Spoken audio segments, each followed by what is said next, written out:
Espíritos, está aqui com vocês novamente Antônio Neto ou Neto Silva. Chamem-me do que quiserem, o importante é vocês estarem me chamando, me cobraram o bordão que eu não vinha fazendo aí nos últimos vídeos, né?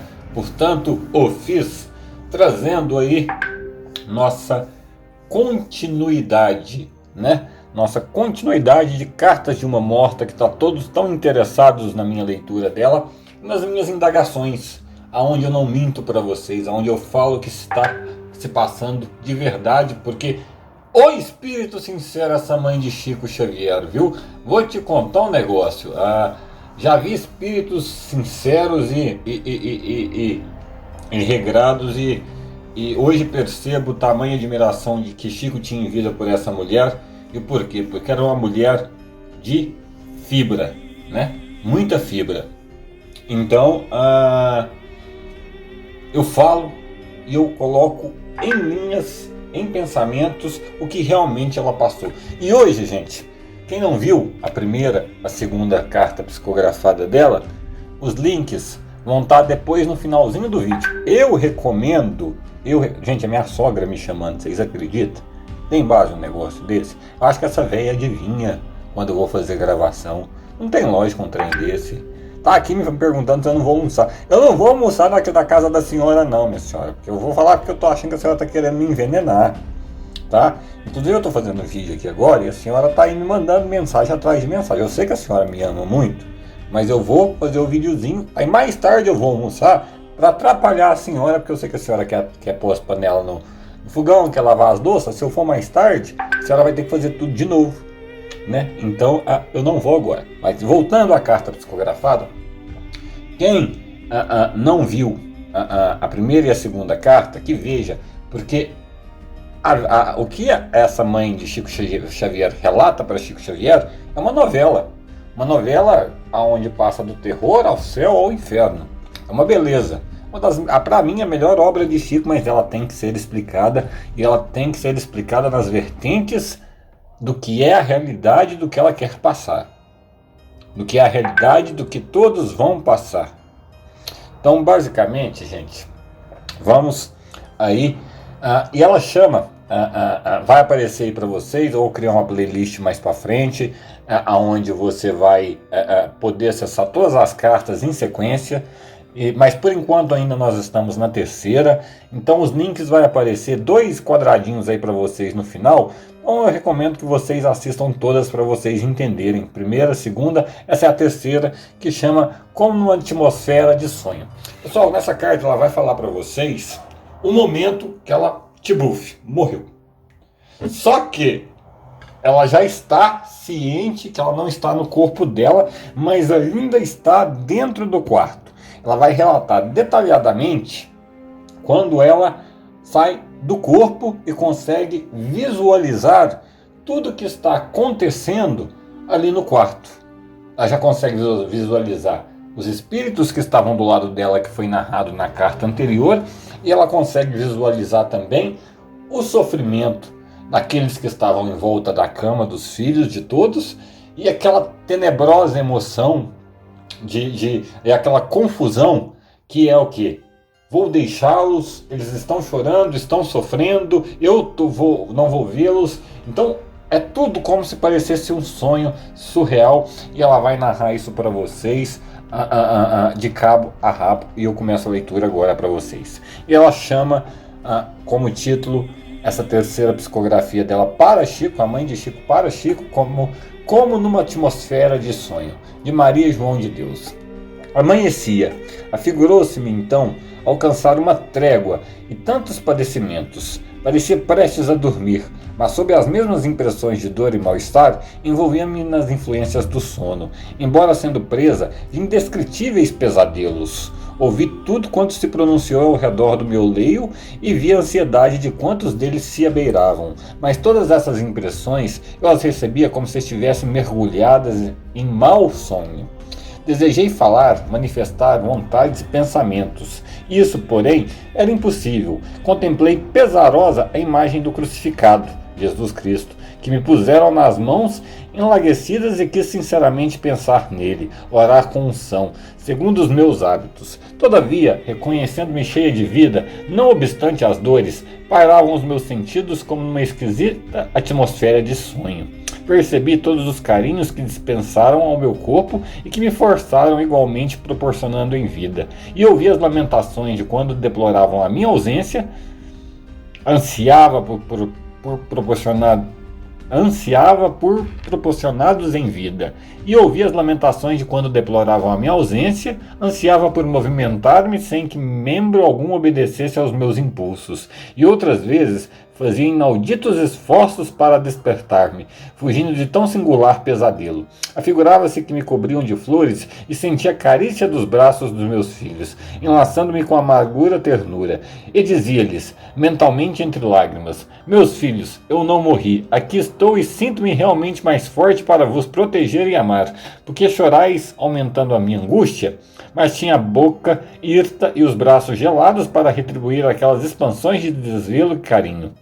Apenas possuía a sensação de lágrimas ardentes que me rolavam sobre as faces descoloridas como a estátua viva da amargura e do silêncio. Gente, vocês sabem o que tem de ensinamento dentro desses pequenos parágrafos?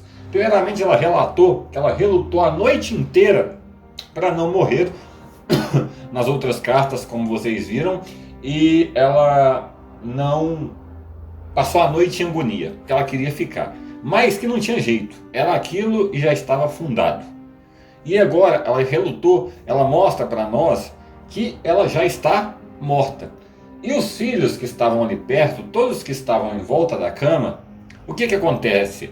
Todos começam a chorar, todos começam a abraçá-la, mãe, a senhora se foi, e aquilo tudo, e ela estava ali. Ela relata que, neste momento, ela sente uma aflição enorme, como se ela estivesse num pesadelo, porque ela está vivendo um pesadelo, gente, particular dela. Ela não queria morrer, ela não queria fazer essa aceitação. Ela fala que alguém coloca um crucificado na mão dela, ou seja, um crucifixo de Jesus Cristo. Nas cartas anteriores, ela fala também de alguns espíritos que estavam em volta dela. Com certeza um deles é Emanuel, e quem coloca isso na mão dela é Emanuel também. Então ela conta que isso tudo parecia um sonho para ela, parecia surreal, mas um mau sonho, um pesadelo, porque ela sentia todo o sofrimento daqueles que estavam em volta, e o sofrimento dela de querer ficar, de querer apaziguar aquela situação toda que estava acontecendo quando ela batuou o paletó. Quando ela passou para o outro lado, quando ela gelou, ela fala dos braços gélidos, que ela queria falar, que ela falou, que ela queria esticar os braços, mas não tinha como mais fazer isso. Ela não tinha voz, ela não tinha aqueles braços mais. Ela apenas os via. Ela apenas os via, porque ela ainda não havia desapegado ao corpo. Ela ainda achava que estava no corpo. Então ela enxergava o corpo e tinha, nesta confusão toda, que estava fora do corpo. Então, para isso, para tudo, para ela, é como se você estivesse sonhando. Como se você estivesse vendo você dentro de um sonho, de um mau sonho, né? Mas a verdade é que é muita realidade. Então, ela pergunta ali e tenta falar para os filhos: não, eu estou aqui, eu não morri, etc e tal. Por que vocês estão chorando e piorando a minha situação? Porque eu estou preocupada com vocês. Eu vou preocupada com vocês. Mas ela não consegue falar, e ela não consegue, e todo mundo passando a mão nela. E é aquela situação que vocês conhecem quando alguém falece dessa maneira. E ela não conseguia fazer nada. Então isso gera um transtorno enorme. Pessoal, tem como não acontecer dessa maneira? Não, pessoal, não tem como. Isso é do ser humano, isso é do espírito. Por isso houve um acompanhamento. Graças a Deus, para ela teve esse acompanhamento, porque estavam todos ali ao redor. O nosso sentimento em si é muito mais limitado do que o sentimento do espírito. Então ela presencia no quarto toda aquela comoção que gerou a morte dela. E ela presencia o corpo dela ali pálido e gélido e sem poder fazer nada por aqueles que estavam ali, e ela queria fazer. Mas ela fala: alguém coloca um crucifixo, um crucificado na minha mão. Por quê? Porque ela também ainda não conseguia entender aqueles que ela já conseguiam ver. Os espíritos que estavam, era tudo muito novo. Ela não conseguia entender. Então alguém passa a linguagem para ela mundial, passa um crucificado para ela. O que que é? O que que ele queria dizer? Tenha fé, mulher. Tenha fé. Então, nesta carta, ela está narrando, e eu peço que se você não entendeu, volte, porque eu acho que eu repeti uma frasezinha aí, eu estou colocando escrito para vocês. Ela está falando exatamente do que é complicado. Os minutos que você sai do teu corpo e presencia toda a situação ao seu entorno. Isso, gente, acontece muito com acamados. Em acidentes em si, em outras situações, não acontece porque a pessoa perde a consciência de imediato e essa consciência é recuperada posteriormente, mesmo porque a pessoa não sabe nem o que aconteceu. Dificilmente você vai ouvir algum caso onde o espírito vai ter a visualização do acidente porque ele perdeu de certa forma a consciência. Então, o que a carta nos ensina? O que o aprendizado nos ensina dessas várias vertentes? Que uma morte consciente, você passa para o outro lado consciente. Uma morte de surpresa, você também passa para o outro lado com a surpresa. Se você morreu conscientemente vendo tudo o que estava acontecendo, como é a situação de doenças naturais, como é a situação de várias coisas, que não te pega de surpresa, você está preparado, você passa conscientemente para o outro lado. Agora, quando é uma situação de surpresa, uma morte não natural, tiro, facada, porrada e bomba, como diz a Valesca Popozuda, acidente, uma coisa que te pega de surpresa, que não há consciência, você passa para o outro lado sem a consciência também e vai recuperá-la posteriormente. Como, Neto, você vai recuperá-la posteriormente? Aí depende de cada caso. A maioria dos casos começa a recuperar a consciência lá no umbral, porque não há um acompanhamento, basicamente. Então, Neto, você está falando para nós que é melhor morrer da forma natural? Gente, a vida foi projetada para você morrer naturalmente. A forma anatural de viver, de morrer, foi nós que criamos. Nós estamos enterrando os nossos filhos devidamente pelo estilo de vida que nós estamos levando. Então, há uma facilidade maior com a morte em si pré-programada? É lógico que há. Se você está preparado, se você tem uma doença terminal e você se prepara e a família se prepara durante um longo tempo, é lógico que há essa facilidade. E quando é pego de surpresa, não é fácil para a família e não é fácil para o desencarnado também. Do outro lado, não é tão diferente como aqui. Não significa que é uma tragédia grega, que você vai fazer um alamúrdio porque morreu disso ou daquilo. Há recuperação em ambos os casos. E ela mesma fala que a aceitação dela, mesmo ela estando preparada, ela não aceita. É como se fosse um pesadelo. Então, nessa vertente que ela coloca da morte natural, como ela presenciando todo o choro, é ruim. É prejudicial. Então, é muito melhor, às vezes, para vocês verem, tanto que a coisa é diferente, é muito melhor às vezes a pessoa passar para o outro lado inconsciente, numa morte que é de surpresa.